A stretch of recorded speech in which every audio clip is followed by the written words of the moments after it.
and welcome to the Money Marketing Podcast. I'm Lois Vallely, Chief Reporter, and today I'm joined by two of the winners of SJP's Chartered Awards for 2021, which were announced at its Chartered Symposium earlier this year. So we have Nicola Crosbie, who's a Chartered Financial Planner and Director of Moran Wealth Management, and she won Chartered Planner of the Year. And then we've got Tony Anderson, a Chartered Financial Planner and Founder and Chief Executive of Anderson Financial Management, which is a chartered wealth management company. And that firm won Chartered Firm of the Year at SJP's Symposium. Thank you both so much for joining me today. Thanks for having us, Lois.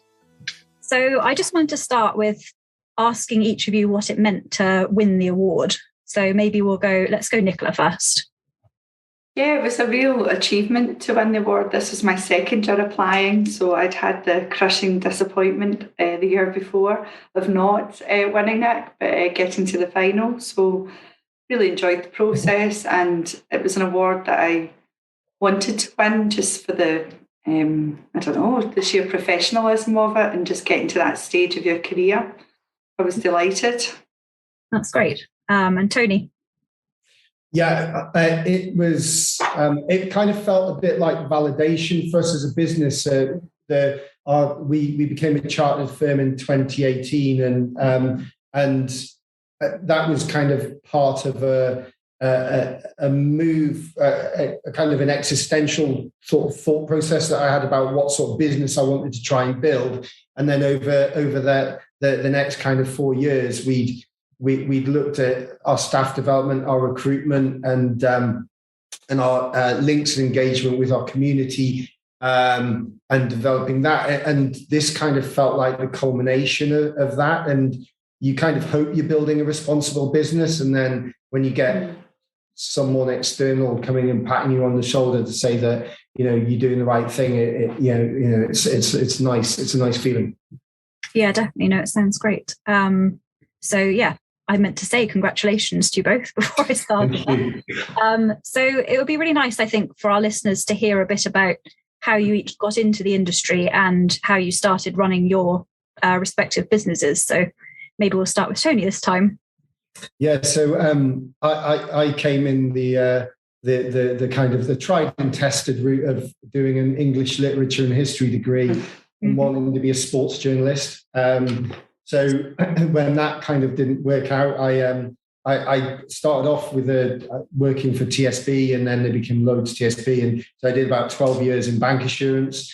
And then that through that bank assurance, I got kind of a good grounding. I did my financial planning certificates there, got into the advice side of things. And then in 2007, had the opportunity to set up my own business, and then linked with St James Place. And so yeah, 15 years on the 2nd of April. And I just started off with just me in the business, and now we've got 4 chartered financial planners and 7 in the back office supporting us. And it's been quite a journey, but it wasn't necessarily the route my 21-year-old self would have chosen, but I'm pretty happy with the way things have panned out. That's great. Well, sports journalism's loss is financial planning's gain. What about you, Nicola? How did you get into the industry? A similar story to Tony, actually. I went to art school and studied architecture, and probably quickly decided by about year 4, I wasn't sure if this was for me. But I was determined to finish my degree, which I did. And then I went and worked in a practice for a year, and I was bored senseless, if I'm honest. So having a father who'd worked in financial services, I kind of knew the industry inside out from purely an administrative point of view. So I thought, well, I need to do something. I may as well give this a go, and did my financial planning exams whilst doing the admin in the office. He quite quickly was ready to retire. So I took on his sort of mortgage and protection clients, and then finally set up Moran Wealth Management in 2010. I'm still a sole advisor in the practice now, but I'm supported by 3 full-time staff and a couple of consultants who also help me with marketing and paraplanning. So yeah, it's been a good 12 years where we've developed our business into a responsible business. Yeah, that's brilliant. So I wanted to ask each of you next, we'll come to Nicola first, I think. What was your reason for going chartered, and sort of how did you find the process of becoming chartered? My reason initially for becoming chartered was a bit like Tony said, the validation of having a professional qualification behind you.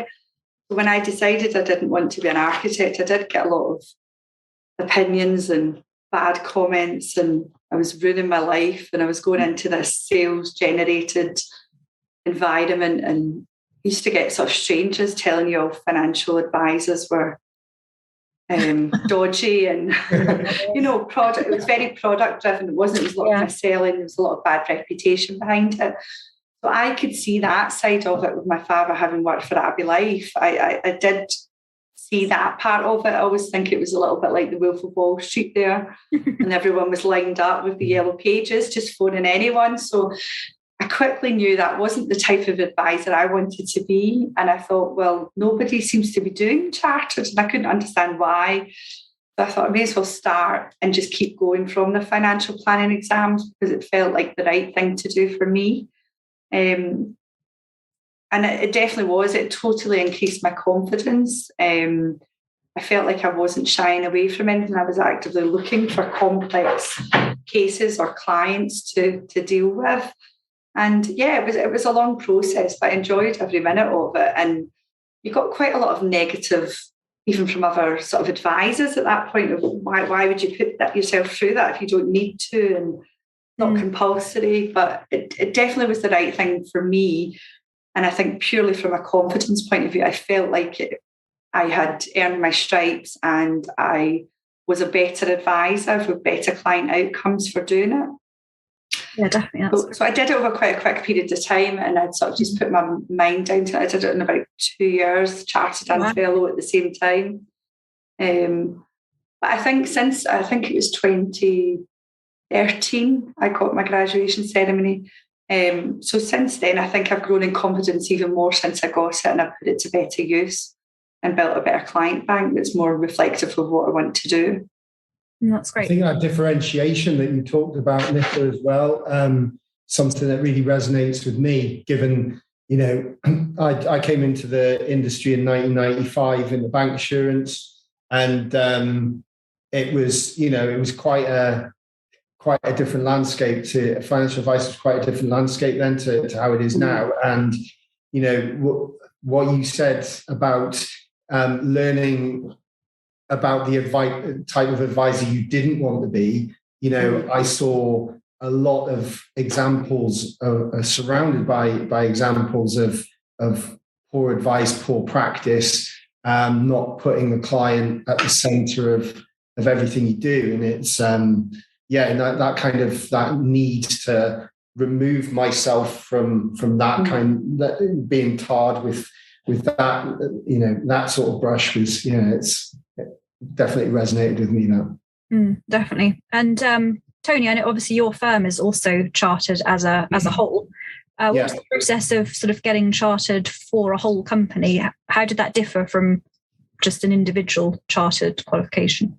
Yeah, so we have to submit to the Chartered Institute a kind of a full, give them full sight of our company structure, of our procedures, demonstrate to the Chartered Institute that we have a robust development program for our team and our staff, and demonstrate that we have kind of good procedures and policies and good kind of compliance and regulation. When I talk about compliance and regulation, I don't mean kind of the standard compliance and regulation around financial services business. I mean the kind of compliance and regulation around the way you treat your staff, the way you operate as a business in general. So kind of, and I suppose going back to the point that Nicola made, that's also an element of almost wanting to put yourself under the spotlight, to say, okay, look, I want us to be seen as a company with integrity, as a company that walks the talk, if you like. And so, and the only way to do that is to put yourself out there and to do the exams. And I've been a fellow since 2015, like Nicola. I kind of went through. I went through chartered and fellow. I went to fellow straight after getting chartered, as it were. And that was a desire on a personal standpoint, because I wanted to be able to demonstrate a level of technical knowledge. I wanted to also kind of set a bar for my team as well. And having that standard for the team to work towards. So all of my team are really proud of being chartered. Even our youngest member of the team, Megan, who joined us on an apprenticeship, and she still hasn't finished her apprenticeship.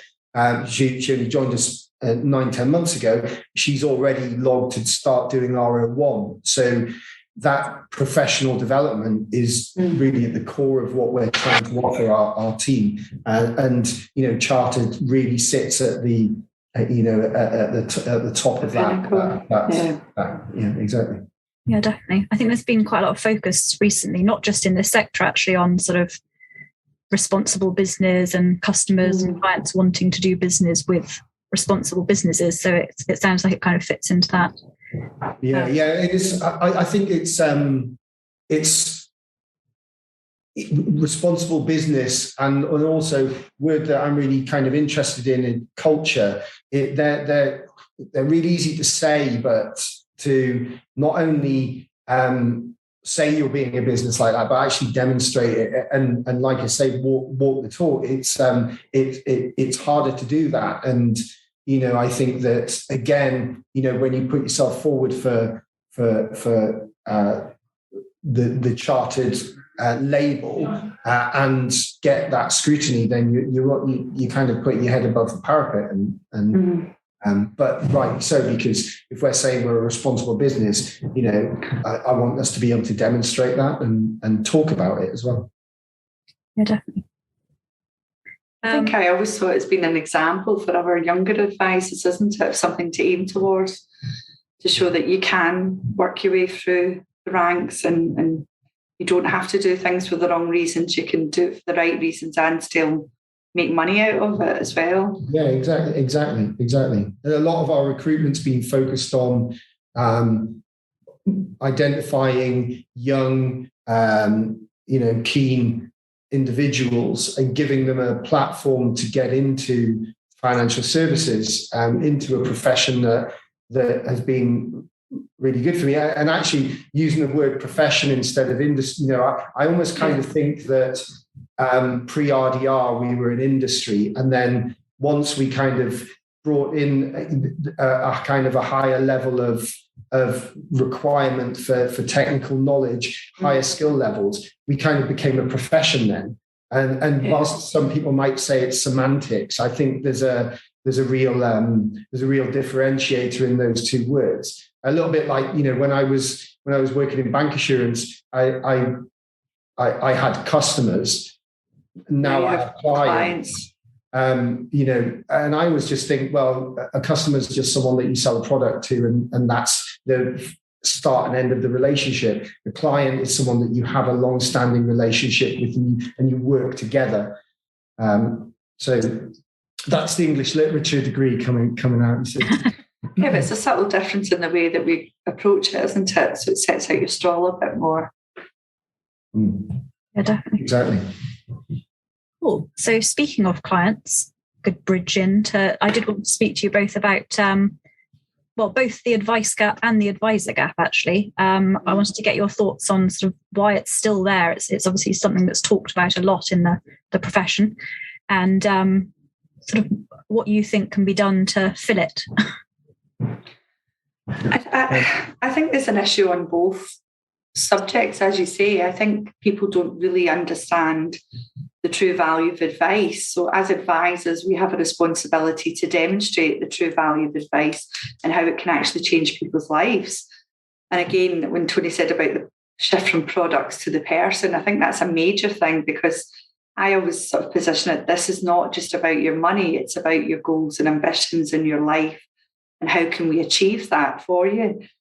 I personally think there is a big exercise needs to be done in what our job actually is, because I don't think it's too attractive to people if you looked at it on paper.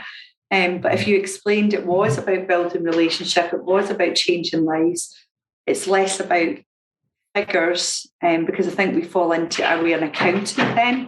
And it's more about finding ways to help people achieve what they want out of life, because I think that relationship element would open up a different character of person entering the industry, particularly more women, is something I'm obviously interested in expanding, because it doesn't seem so analytical then, does it? And I don't really think it is. I think you have to have the technical knowledge. That's just an assumption now, but you also have to have the people skills and the ability to connect and form relationships that last throughout that person's life, to give them the best value and the best benefit from taking the advice. So to me, there is a big issue around education on both sides, why you would take advice and why you would want to give it. Couldn't agree more, Nicola. And I'm sure you're the same, but the amount of times that I have a meeting with a client, and at the end of it, they tell me that it's been like a counselling session, because the sorts of conversations that we have, are yes, very personal and very deep, aren't they? Yeah, you do have meetings, of course, where you talk about kind of portfolios and things like that, but actually the more important conversations are about, what makes the client tick, what sort of person are they, what drives them, what their goals and aspirations are, and getting them to kind of think, to have those deeper conversations, and then you kind of peel back the layers and get to the kind of the core values of the individual, and that makes you a better advisor, or better placed to deliver that advice. I think if there was work done on the soft skills of the advisor, particularly as well in eliciting this information, it's a skill set I feel comes very naturally to me, and I'm very good at that. And I do know a lot about people. I get to know them really deeply, but I think that's something that perhaps a younger advisor, or even the older advisor, it could be someone who's been in the industry a long time, maybe need to work on, to securing the client, and keeping that relationship, not just to say the transactions of the products. Yeah, I agree that I think scoping or presenting the role as a having that element of talking and developing and relationship building would be a really great step for financial services companies to kind of position themselves when they're going out and looking at bringing in and developing talent. I think the other thing is where we're looking to bring talent in from as well. And that's something that really is an area that really interests me, kind of development of the team, but also recruitment. As I mentioned before, apprenticeships are something that are really important to us. And 4 of our 11 members of the team have come through the apprenticeships, and we're currently going out, just about to start recruiting for our 5th.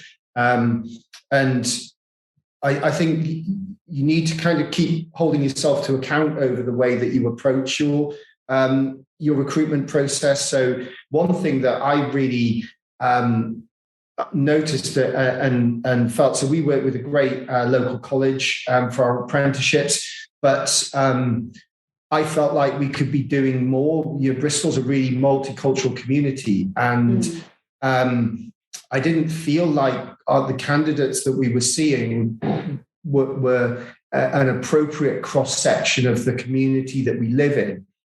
So we work with a great charity called Empire Fighting Chance, and I spoke to Martin Bisp, who is one of the founders of the charity, about this, and I heard him. I was listening to him speak at a local event, and he talked about how when he's doing his recruitment for his charity, if anyone applies from the BS5 postcode, they're guaranteed an interview. They may not be, obviously not guaranteed the job, but they're guaranteed an opportunity to be heard. So we've approached Martin to help with this, and he put us in touch with the Mayor's office in Bristol. And so we've connected with the office, and we're looking to channel through. They have a city leadership program which focuses on young people that come from underrepresented communities that come from kind of the more deprived areas of Bristol. And what we've basically said is kind of to steal Martin's idea a bit, is we said, right, okay, anyone that is applying for our apprenticeship through that avenue, we're going to guarantee you an interview, because I feel that we need to try and do more. I mean, interesting statistic that in 2019, 2020, only 13.3% of apprenticeships awarded were to people from Black and minority ethnic communities, whereas a third of the student population in primary and secondary school are from those communities. So, there's a gap there as well around kind of diversity and inclusion.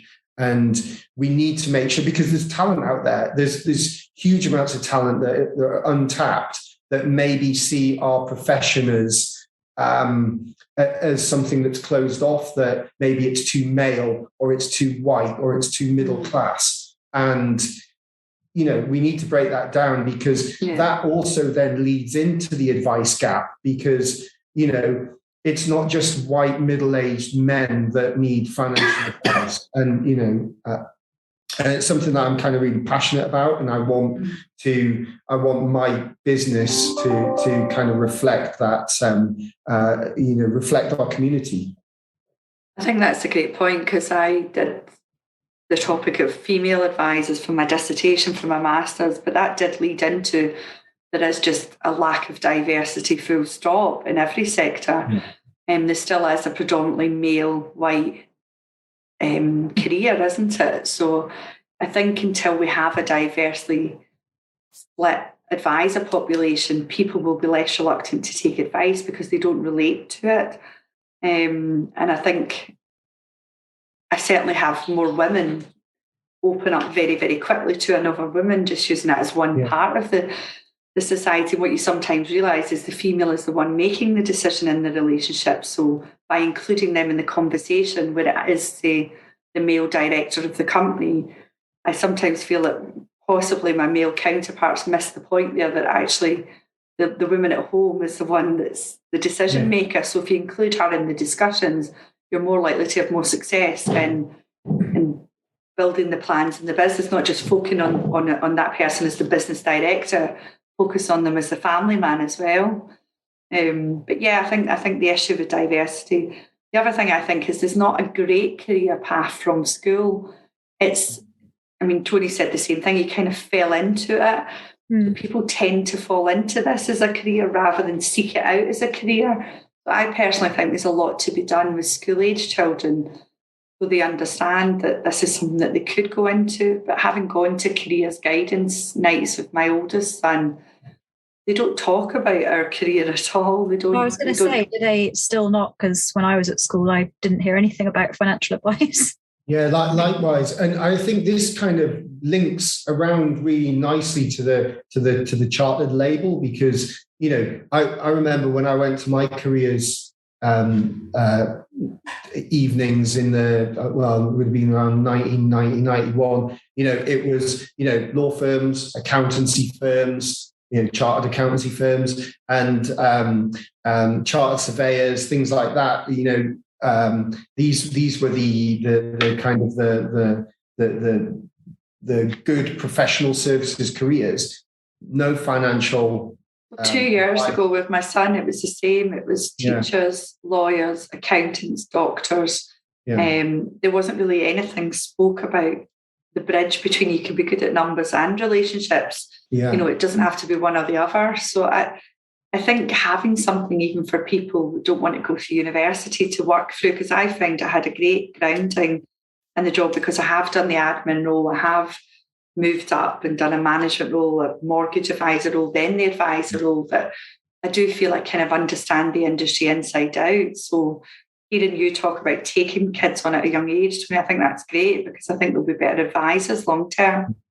I agree. I mean, their kind of level of knowledge and their sponge-like ability to just kind of soak up the technical elements of the role, or whether that be actually just building up your kind of relationship skills through client servicing team, or the technical skills through the power planning role, and then looking to move into advice. It's about, for us as a firm, it's about bringing that young person in, giving them the platform, showing them the directions that their career can go, and saying, right, off you go. And we'll support you in whatever way you need to kind of get on and get ahead in this profession. Because there is there's other scope for professions in paraplanning and things like that. You don't have to just be advised of the client facing, but there's a lot of potential for different jobs, isn't there? Yeah. At the symposium, I think it was Carla Brown said about paraplanning being sort of a profession in its own right now, whereas in the past maybe it was seen as a bridge into full-on financial advice, which I think is quite an interesting point. And we're trying to get more paraplanners sort of commenting and writing for us now as well. So shout out if any paraplanners want to talk to us, come on over. I think now you've got paralegals, haven't you, for the solicitor? You've got your accountants that are not chartered, but they work under the chartered accountant, so they've got all the same qualifications. They maybe just don't enjoy the client-facing aspect of it for whatever reason. So I think if we can see bigger pay increases for those, you'll get more people attracted to it. I think the route through paraplanning as well, if especially if you're very young and getting into the financial planning profession, that to go through and have that time building up your technical knowledge. Because I think one of the worries that young people have when they're in a position of responsibility of advising around money, and I had the same. I was a branch manager at Lloyd's TSB at the age of 23 and a half, so I know what it's like to be young and be sat across the table from someone a lot older than you, and expected to deliver kind of advice and knowledge to them. Is if you've got the technical skill set, you can trump that kind of age gap, if you like, and building and having that kind of runway of being able to take time, learn the role. And paraplanning is fantastic because you work with the advisors, and we kind of look to give agency to our paraplanning team to say, look, actually, I want my paraplanners to be able to take a fact find, take our kind of meeting notes around the client's objectives and the soft facts, and basically tell the advisor what we're recommending and the structure and building that financial plan. And so it's very much a two-way conversation, and quite often they come into meetings to start to get the soft skills to give that opportunity. And we've got paraplanners that have very much decided that paraplanning is their career and that's what they want to do. And then we've also got younger talent in the paraplanning team that may well look to develop into the advice side, but that's their choice, and it's just up to us as a business to kind of provide the opportunity. Yeah, definitely. Great. So I think the last thing I wanted to ask you both, just to sort of round off in a nice way, was what one piece of advice would you give to someone looking at chartered to get into it? Let's start with Nicola.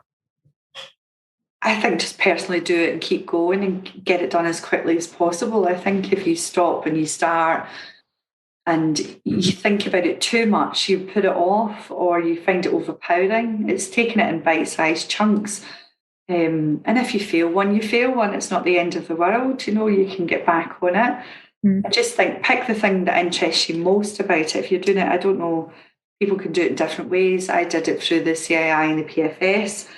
And it's just take it in chunks, pick the things you enjoy most and try and do it so it suits you.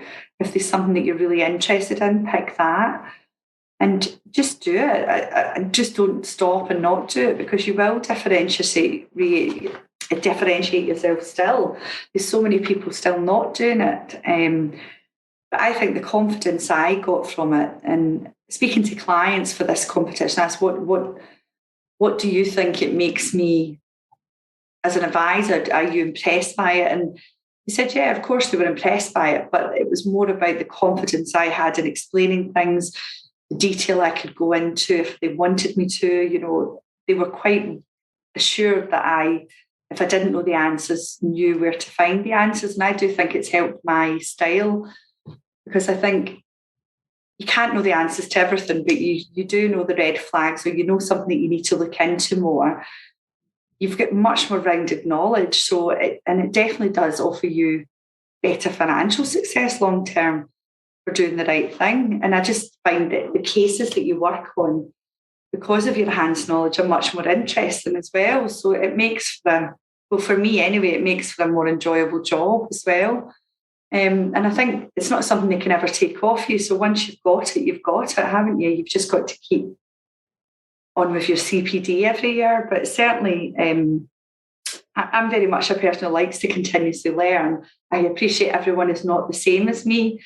So I think set yourself a plan, however long that plan takes, and just start it. And even if you want to do it over 5 years, 10 years, anything, just take a little bit at a time and keep signing off the chunks. And if you pick the things that are most enjoyable at the time, I think you'll have the most benefit in your professional career as well. But I would say don't hold back, just start it. I mentor quite a few people, and I say to them, just keep going at the start, because if you stop, it's harder to go back to it. If you keep going, it's much easier to continue. Yeah. What Nicola said. That's the cop out. I think, and I suppose just to kind of put a slightly different spin on it. I think if you approach it as that, you're not doing it just for yourself, but you're doing it for your clients as well. That you going away and developing your knowledge and getting that granular detail around subject just puts you in a better position to be able to help and support your clients through their financial planning life. And it's and for me, it just comes back to this kind of this piece about integrity and being able to hold yourself up to account and scrutiny as being a chartered financial planner. Great. I think you're joining the best of the best if you do it as well, isn't it? It's a club that, and if you want to be the best at your job, then it's a good way to demonstrate that you're committed to it. Yeah, absolutely. Perfect. Okay. Well, thank you both so much for joining me. I've really enjoyed chatting to you both. And to our listeners, please do keep up to date with all our new releases via Podbean, Apple Podcasts, Spotify, and anywhere else that you get your podcasts from. You can also keep up to date with all the new content published on Money Marketing, as well as Twitter, LinkedIn, Facebook, and Instagram. And I hope you can join us again next time for our next podcast.